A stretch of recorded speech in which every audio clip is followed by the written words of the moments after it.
Hi friends, Seenu மாயா சீரியலில் ஒரு அட்டகாசமான ரிவ்யூ பற்றி தான் இந்த வீடியோவில் பார்க்க போகிறோம். அதுக்கு முன்னாடி நம்ம சேனலை சப்ஸ்கிரைப் பண்ணாதவங்க கீழே இருக்கிற சப்ஸ்கிரைப் பட்டனை கிளிக் பண்ணிவிட்டு பக்கத்தில் இருக்கிற பெல் பட்டனையும் கிளிக் பண்ணிடுங்க. இங்கே பார்த்தோன்னா இப்போ நம்ம ஜானகி மாயா ரெண்டு பேருமே நகை எல்லாத்தையும் எடுத்துகிட்டு வந்து அடகு கடையில் அடகு வச்சு பணம் எடுத்துகிட்டு கிளம்புறாங்க. இவங்க இங்கே என்ன பண்ணிகிட்ருக்காங்க அப்படின்னுட்டு ரெண்டு பேரும் போனதுக்கு அப்புறமா பத்மா வந்து அந்த அடகுக்காரர்கிட்ட வந்து அம்மா என்ன வச்சுட்டு போகிறாங்க அப்படின்னதும் அவரும் தாலியை சேர்த்து வச்சுட்டு போகிறாங்க அப்படின்னதும் பத்மா செம்ம டென்ஷன் ஆகி நேராக வீட்டுக்கு வந்து எல்லார்கிட்டையுமே வட்டி வச்சிடுறாங்க. அன்னி கதிர் வெளியில் எடுக்கிறதுக்கு தான் அந்த தாலிக்கொடியை இப்படி அடகு வச்சுருக்காங்க அப்படின்னதும் எல்லாருமே செம்ம டென்ஷனில் இருந்துகிட்ருக்காங்க. அப்படின்னு பார்த்து அந்த இடத்துக்கு நம்ம ஜானகி வராங்க. ஜானகி வந்ததும் ரமணி பாட்டி, என்ன ஜானகி தாலியை அடகு வச்சியா, எதுக்காக இப்படி பண்ண அப்படின்னு போதும் கதிரை வெளியில் கொண்டு வரத்துக்கு 3 லட்சம் ரூபா பணம் தேவைப்பட்டுச்சத, அதான் அடகு வச்சுட்டேன் அப்படின்னதும், என்ன ஜானகி பண்ணுற, அதுக்காக கட்டின தாலியை நீ அடகு வைப்பையா, அதானே, அப்பனா என்னை கேட்காம இந்த வீட்டில் இவ்வளோ பண்ணிட்டு இருக்காங்கம்மா, அப்பனா இந்த வீட்டில் எனக்கு என்ன மரியாதை, அதுவும் கட்டின தாலியை அடகு வச்சுட்டு வந்திருக்கா அப்படின்னதோ உடனே ஜானகி வந்து, என்னங்க பேசிட்டு இருக்கீங்க, இங்கே பாருங்க, அப்படி இல்லை இல்லைங்க, கதிர் வந்து யாரு, கதிர் நான் தூக்கி வளர்த்த பையன், அவன் இப்படி அடிபட்டு கிடக்கும் போதோ அவனை வெளியில கொண்டு வராம விடுறது சரியாங்க, அது மட்டும் கிடையாது, அவன் நம்ம பொண்ணோட புருஷங்க, இப்போ அவனை உள்ள வச்சா இந்த குடும்பத்துக்கு தானே அவமானம்.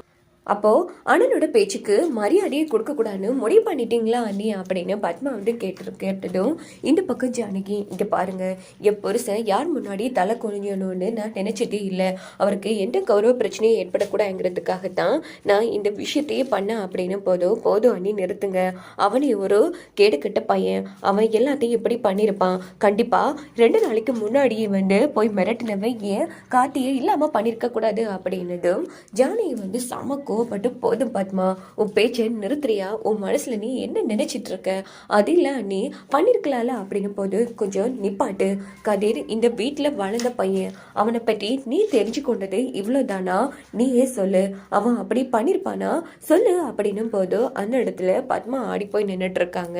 இங்கே பாரு, ஒரு விஷயம் மட்டும் சொல்கிறேன், நல்லா கேட்டுக்கோ, கதிர் அப்படி பண்ணக்கூடிய ஆளும் இல்லை, அவன் அப்படி பண்ணவும் இல்லை, இங்கே பாருங்க, என் பொண்ணோட வாழ்க்கையை காப்பாற்றுறதுக்காகத்தான் நான் இவ்வளோ பெரிய விஷயம் பண்ணியிருக்கேன், நான் பண்ணதில் எந்த தப்புமே இல்லை அப்படின்னதும், அப்படி பணம் தேவைன்னா நம்ம வீட்டில் இருக்கிற யார்கிட்டையும் நீங்கள் கேட்டிருக்கலாம்ல அப்படின்னும் போது, இங்கே பாரு, அண்ணி வந்து இந்த குடும்ப கௌரவத்தை காப்பாற்றுறதுக்காகவும் நம்ம வீட்டோட மாப்பிள்ளையை காப்பாற்றுறதுக்காகவும் தான் இப்படி பண்ணியிருக்காங்க, அவங்க என்ன தப்பு பண்ணாங்க அப்படின்னு சிவா ஃபுல் சப்போர்ட் நம்ம ஜானகிக்காக பேசிட்டே இருக்காங்க.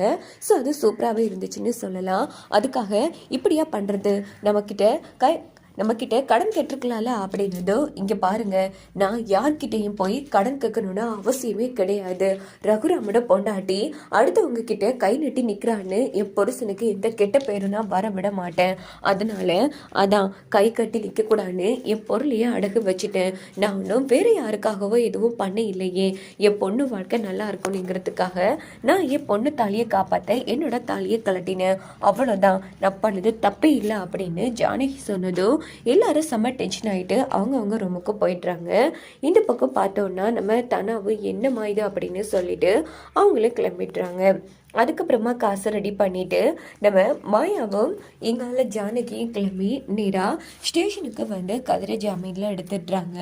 ரொம்ப அடித்து வச்சுருக்காங்க, கதிர் ரொம்ப கஷ்டப்படுறாங்க. 2 பேருமா சேர்ந்து வீட்டுக்கு அழைச்சிட்டு வராங்க. ஐயோ இப்படி அடிச்சிருக்காங்களே அப்படின்னு ஜானகி ரொம்ப வருத்தப்படுறாங்க. கதிரை பார்த்து எல்லாரும் அந்த இடத்துல எதுவும் பேசாமல் இருக்காங்க. நேராக ரூமுக்கு கூட்டிகிட்டு போகிறாங்க. இதை பார்த்து தானே செம அதிர்ச்சி ஆகிறாங்க. இருந்தாலும் அவங்களால எதுவும் பண்ண முடியல. அத்தை, என்னை வெளியில் கொண்டு வரத்துக்கு உங்கள் செயினை வச்சிங்களாமே, எதுக்கிட்ட இப்படி பண்ணீங்க அப்படின்னு கதிர் கேட்டதும், டேய் என்னடா பேசிட்டு இருக்க, நீ இந்த வீட்டில் வளர்ந்த வேற ஒருவனாவா பார்க்குற, நீயும் என்னோட புள்ள தாண்டா, இங்கே பாரு, இந்த விஷயத்தில் உண்மையில யாருக்கும் நம்பிக்கை இல்லாமல் இருக்கலாம், ஆனால் எனக்கு உண்மையில முழு நம்பிக்கை இருக்குது அப்படின்னு சொல்லி ஜானகி ரொம்ப உருக்கமாக அந்த இடத்துல பேசிட்டு இருக்காங்க. இந்த பக்கம் பார்த்தோம்னா சரி நீ நல்லபடியாக ரெஸ்ட் எடு அப்படின்னுட்டு ஜானகியும் இந்த பக்கம் நம்ம மாயாவும் அங்கேருந்து கிளம்பிடுறாங்க. அப்போ கதிர் வந்து ரெஸ்ட் எடுக்கிறாங்க. இன்னொரு பக்கம் பார்த்தோம்னா ஜானகி வந்து ரொம்ப அழுதுட்டு இருக்காங்க. அப்போ மாயா சமாதானப்படுத்துகிறாங்க. முடியல மாயா, எனக்கு ரொம்ப கஷ்டமாக இருக்குது அப்படின்னு. இருந்தாலும் மாயா ஒரு வழியாக சமாதானப்படுத்திட்டு நீங்கள் கவலைப்படாதீங்க, எங்கள் விசாரணையில் கதிருக்கு எதிராக எந்த சாட்சியும் இல்லை, அதனால கண்டிப்பாக காத்திருக்கும் எந்த பிரச்சனை வராது அப்படின்னு சமாதானப்படுத்திட்டு மாயா அங்கேருந்து கிளம்பிடுறாங்க. இன்னொரு பக்கம் பார்த்தோம்னா பத்மாவும் பார்வதி திட்டம் போடுறாங்க. இவங்க ரொம்ப ஓவராக பண்ணிட்டு இருக்காங்க, அண்ணன்கிட்ட சொல்லி வா பேச்சு வாங்கி கொடுக்கலாம் அப்படின்னுட்டு. பத்மாவும் பார்வதி என்ன பண்ணுறாங்கன்னா நேரம் ரகுராம் கிட்ட வந்து அண்ணன் இந்த வீட்டில் உன் பேச்சுக்கு மரியாதையே இல்லைன்னு, அண்ணி தப்பாக பண்ணிகிட்டே இருக்காங்க, உன் பேச்சை கேட்கக்கூடாதுன்னு முடிவு பண்ணிட்டாங்க. ஆமாம் மாமா, நீங்கள் அமைதியாக இருக்கிறதால தான் இவங்க இப்படி பண்ணிட்டு இருக்காங்க, கூப்பிட்டு வச்சு திட்டுங்க அப்படின்னதும் இதை எல்லாத்தையும் வெளியில நின்று சிவா கேட்டுட்டு இருக்காங்க. ஏய், நீங்க 2 பேரும் சும்மா அண்ணி இருக்க மாட்டீங்களா? எப்படா சான்ஸ் கிடைக்கும் அண்ணிய மாட்டி விடலான்னு பண்றீங்களா? இங்க பாருங்க அண்ணி எந்த தப்பு பண்ணல அப்படின்னதும் சிவா, என்ன பேசிட்டு இருக்க நீ? இங்க பாருங்க அப்படி என்ன தப்பு பண்ணிட்டாங்க அண்ணி? இந்த குடும்பத்துக்காகவும் அவங்க பொண்ணு வாழ்க்கைக்காக தானே இப்படி பண்ணாங்க. 2 பேரும் இப்படி சிண்டு மூட்டி விடுற வேலையெல்லாம் பண்ணாமங்கிறது கிளம்புங்க அப்படின்னு திட்டினதும் கூடிய சீக்கிரம் அண்ணியால இந்த வீட்டுல இவ்வளவு பெரிய பிரச்சனைகள் வரப்போகுதுன்னு பாருங்க அப்படின்னுட்டு 2 பேரும் போயிடுறாங்க. அண்ணன் ஜானகி நீ பாவம்னு சொல்லலான்னு எடுக்கும்போது சிவா, இனி உன் அண்ணியை பற்றி என்கிட்ட பேசாத, இந்த வீட்டில் யாருமே என் பேச்சை கேட்கக்கூடாதுன்னு முடிவு பண்ணிட்டாங்க, அதுக்கப்புறமா நான் என்ன பண்ணுறது இங்கிறது கிளம்பு அப்படின்னதும் சிவாவும் அங்கேருந்து கிளம்பிடுறாங்க. இன்னொரு பக்கம் பசுபதி புவனேஸ்வரி கார்த்திக் ஃப்ரெண்டுக்கெல்லாம் ஃபோன் போட்டுகிட்டே இருக்காங்க.